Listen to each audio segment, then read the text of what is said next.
Monday, October 27th, it's going to be the Hoops for St. Jude Tipoff Classic here inside FedEx Forum. It's a doubleheader. Vanderbilt women against the Memphis women, and the Arkansas men against the Memphis men. Obviously, the big headline here, Coach Calipari returning to FedEx Forum, along with a lot of former players. And among the people who have helped organize this and make it happen is Chris Boysen, who is a Senior Vice President, ALSAC St. Jude. Chris, it's awesome to see you. Thank you for being here.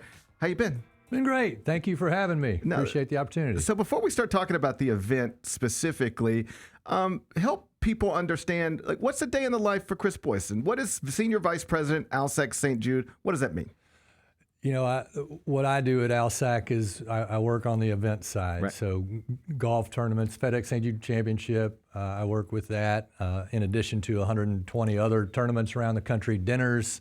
We've got the Dream Home raffle here in town, St. Jude Dream Home. We do 54 of them around the country. We do radiothons like the ones we do here in Memphis on Kicks 106. We've got 300 of those around the country. So really anything that we do, we try to scale it and make it bigger. And that's my job, to come up with ways to scale things and come up with new ideas for fundraising to support the life-saving mission at St. Jude. So obviously, me growing up here, I've been around St. Jude my entire life.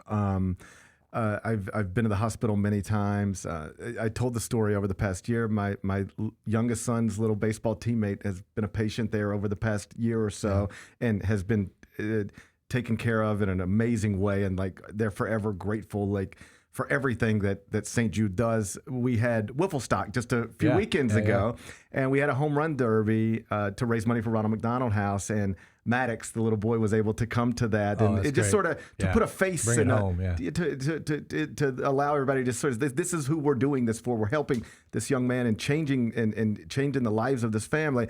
I've always been around it. What really makes me proud is I can be anywhere in the country. Yeah. I don't have to be here for people to understand what is happening in downtown Memphis. And even at CBS, when they are bringing ideas to us, it is almost always connected to St. Jude Children's Research Hospital. Do you, I guess that's a long way to get to this.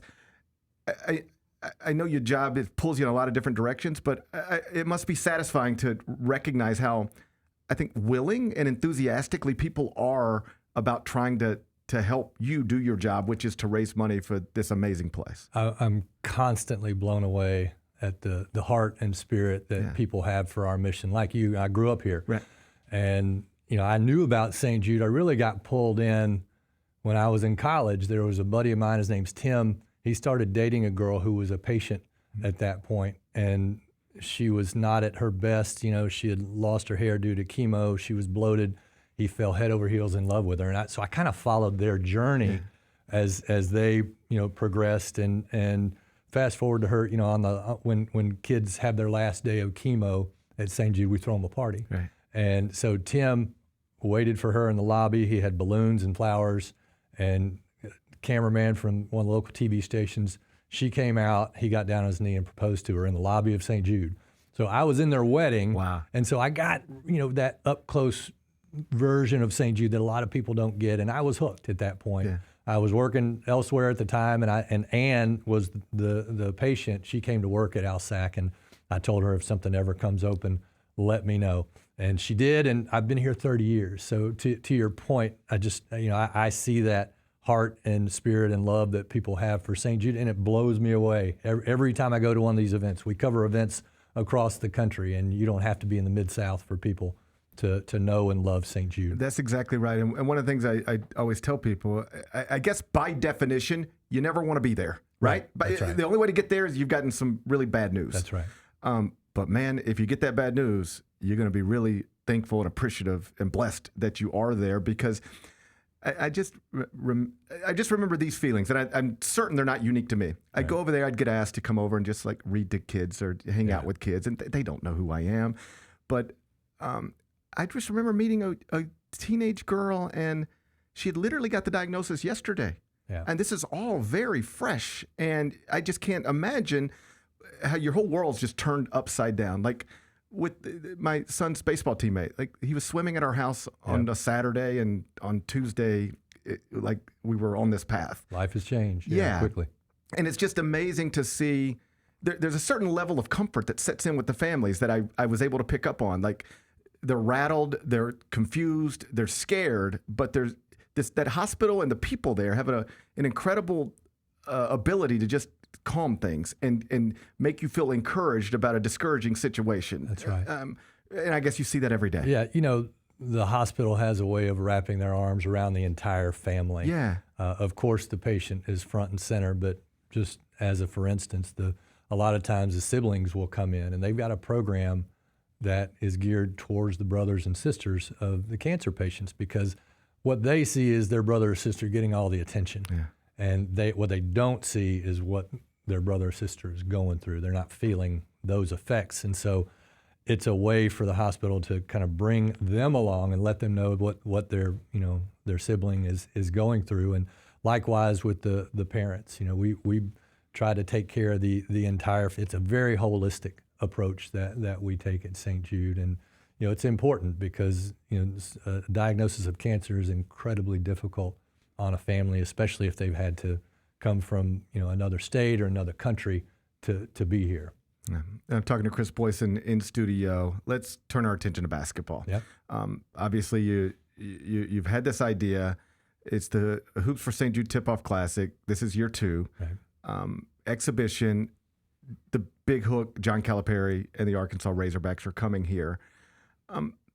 Explain to me how this happens. Whose idea is it to approach John? Is it you approaching John? Is it John approaching St. Jude? How does this happen? Yeah, so just for the event itself, this is something, again, being from Memphis, this is a marriage of all of my most happy things, right? It's St. Jude, it's Memphis, right, and it's the Tigers. Right. And so I'd always wanted to do something that fits in with what my job is. I got connected through a couple friends. We've known Penny. I've talked to him, but I got a really good contact in and who got me behind the ropes, so to speak. And I had a conversation with Penny. It's been about 2 years ago now, and he was very interested in doing something. And so we kind of took it from there. That first year we partnered with Lee. Her name's Lee Miller-Tooley. Her husband is the president of USA Basketball. Mm-hmm. She puts on the Battle for Atlantis every year. Okay. And she was the one who kind of took it and helped us get North Carolina and South Carolina that first year. Right.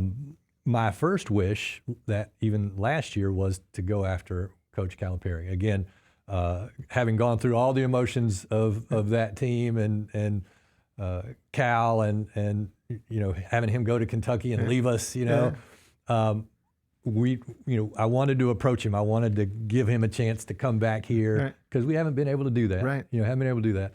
And so he said in so many words, no, that he wasn't ready. And we talked to his people. We didn't ever get to him.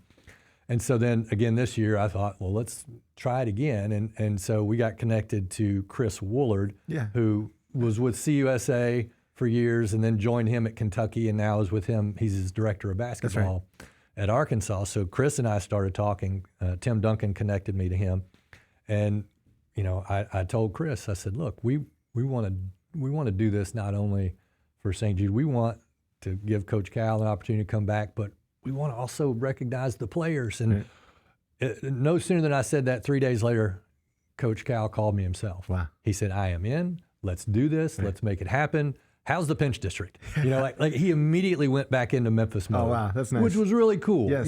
He started asking, how the city was doing, what was going on here. And it's been a pretty open line with him ever since. He calls periodically to check on progress, how we're doing, what can he do. Right. He's trying to figure out when he can get in town again to help us promote it. Right. So he's calling all his friends that showed up for the press conference. He wants them to come out. So he's been fantastic. Right. And so, that was really, I think the player piece, when we got to that point, is what opened him up. When I said that to him, I said, look, we want to recognize you. He said, look, my wife would tell you that I get recognized too much. So don't focus on me, focus on my players. Gotcha. So it's been the best of Cal. Right. There's lots of good stuff in there. Particularly the part about how's the Pinch District, because I tell people all the time, if you want to be mad because he left or how he left or whatever, then fine. I'm not going to argue with you. Right. but he does care about this place. He does. And he always has. Yeah. And that's not surprising to me that he was curious about just the state of things downtown, because I know that this, his kids were raised here in some ways. And so this place matters to him. I think it's important that you aren't just somebody, you're not just a senior VP who grew up in New York or LA. Right. You're here. So you have an understanding of what John meant to this community and how those feelings got twisted up in the subsequent years to his departure. How were you able to gauge? Because I think you've got it right. You mentioned earlier, like, we haven't been able to do this before. Yeah. And it was not because somebody hadn't tried. It just was, the timing was always awkward and the feelings were not in a good place. Yeah. How did you recognize, okay, we might not could have done this 5 years ago, but we can do it now? I think that Memphian intuition, I mean, just, you got, like you said, you got to kind of be here to understand it. But to me, it was when he went from Kentucky to Arkansas. That's a big deal.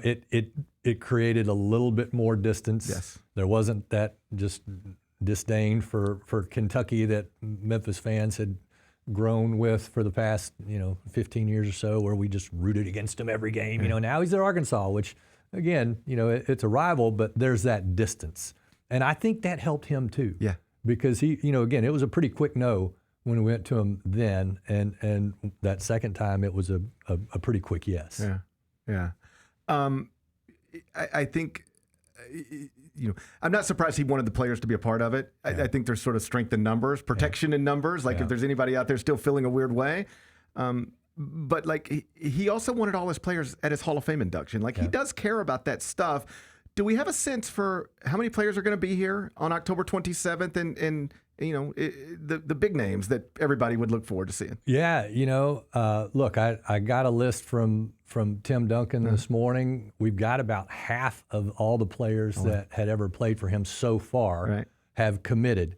And it's a lot of the players from that 07, 08 team, but a lot of others too. I mean, we're still waiting on a few confirmations, but Robert Dozier, Antonio Anderson, some of those guys are coming in. Willie Kemp, and the list goes. I was reading it, and it was a trip down memory lane, just all the names. But we've got about 35 players so far out of the 70, and we're still working. We're still trying to get to D Rose. What the word I got back from U of M today was that nobody had his contact information. So I've been he used to work here. I bet we can find his cell phone number. That's exactly what I did.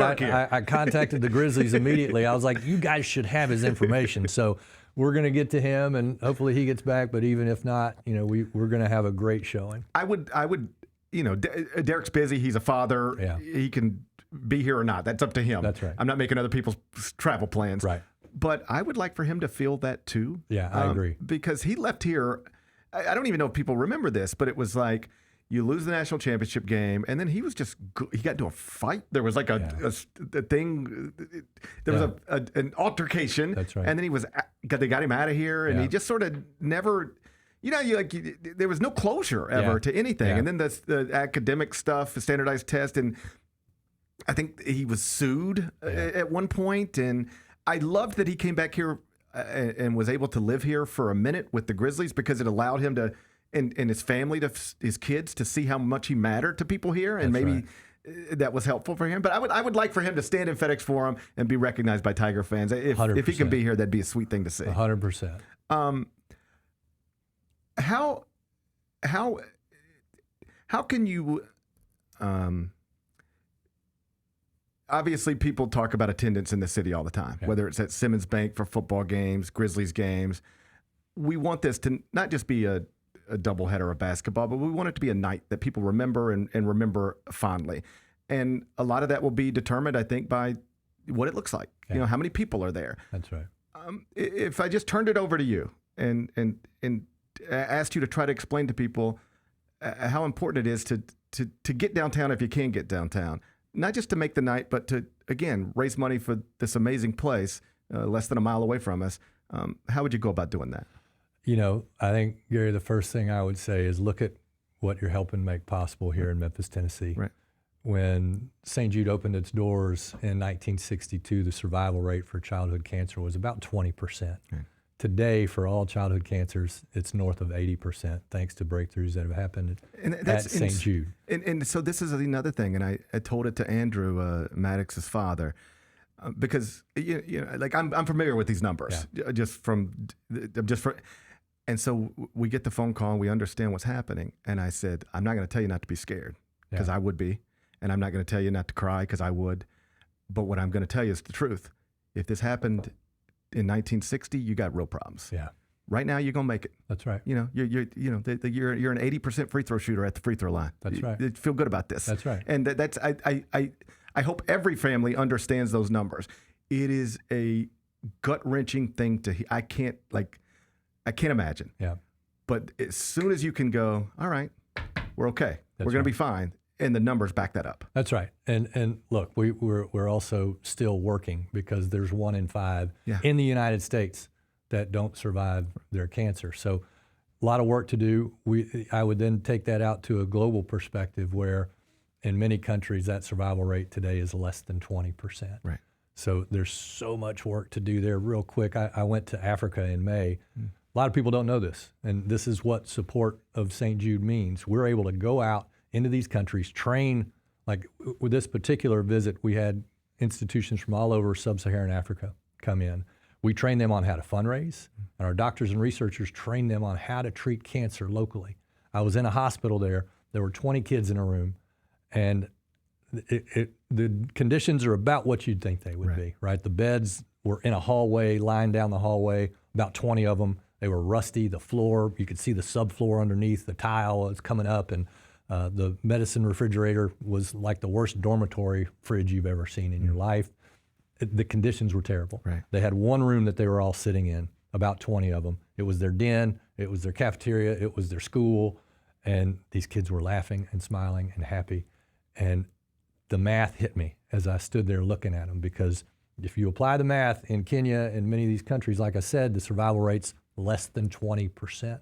4 of those kids out of the 20 are going to walk out of there. Right. That's not fair. Right. The leading kind of determining factor of whether a child survives their cancer or not is where they were born. So that's another thing that St. Jude is doing. We're not just attacking cancer here in the United States, we're attacking it worldwide. 400,000 kids get cancer every year.